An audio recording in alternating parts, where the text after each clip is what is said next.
السلام علیکم ورحمت الله وبرکاتہ.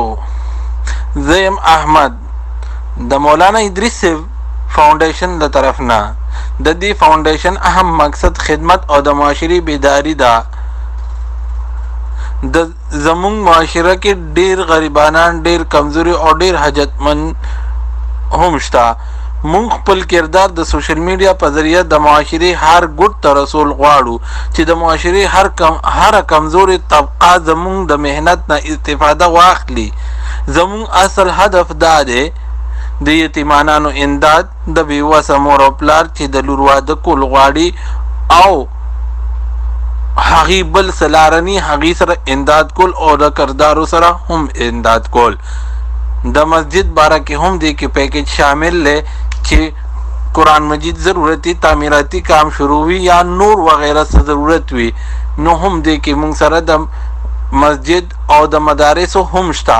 مدارسو کې یو علمی کتابونو ضرورتي ورسره نور تعمیراتی کام شروع وي نو دی کې هم مونږ چانده بکو. چونکه زمونږ مقصد د معاشري بیداری ده چې د معاشرې د کمزوري طبقې خیال وساتلی شي او مونږ د بیړه په خپل سر اخیستې ده او تاسو مونږ له ساعت راکړئ. لکه بیړې مقصد دا دی چې مونږ د دې کې نه د چا نه پیسې غواړو، نه څه هېڅ قسمه امداد غواړو. مونږ تاسو نه صرف د دې امداد دا غواړو چې زمونږ دا ویډیو شیر کړئ او د معاشرې د هرې غریبي طبقې ته زمونږ څه خپل وس امداد چې کېږي ورسو. او بل په هغې کې مونږ د دې دا نمبر ورکوو که تاسو څه امداد کول غواړئ نو په دې نمبر ورسره کولی شئ.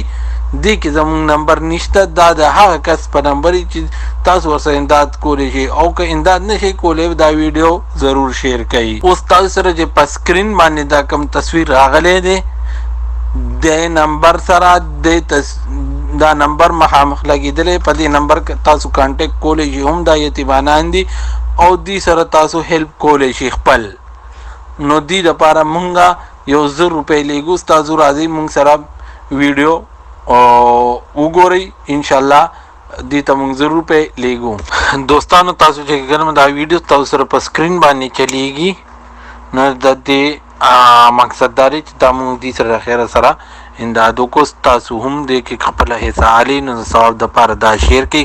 که د چا څه وس کېږي دغه نمبر او تاسو ولیدو او اوس د دې نه پس چې کوم ویډیو تاسو ګورئ او هم کته روانه ده نو د خیر سره دا هغې سره مونږ چې څه وس کېږي داسې غریبانو خلکو سره الحمدلله مونږ یې ورسره کوو. او که نور چاته ضرورت هم مونږ ته کمنټ کولی چې مونږ کوشش کوو چې هر سړي ته ځان ورسو او چې چاته ونه رسو نو تاسو انشاءالله به دعا به نه کوئ. د دعا ضرورت دی او بس د سپورټ ضرورت دی چې نظر لیکو چې انشاءالله چینل کامیاب شي او ورسره چلیږي ورځ ورځ. نو داسې ورځ به راځي چې مونږ به 2000 سړي له ورکولی شو، 3000 ورکولی د فیملی به ټول سپورټ کېږي. نو په دې کې د دنیا او د آخرت ګټه ده. د دنیا او د آخرت ګټې له مونږ له دا ویډیو شیر کول او غریب سړي سره ودرېدل دی. دې کې مونږ د چا نه هېڅ قسمه لالچ نشته الحمدلله او نه د چا نه پیسې غواړو. نو بس مهرباني وکړئ ویډیو شیر کړئ او انشاءالله ټول به برقراره چینل بڑھاو انشاءالله. الله خوشحاله آباد لره. السلام علیکم ورحمت الله وبرکاتہ.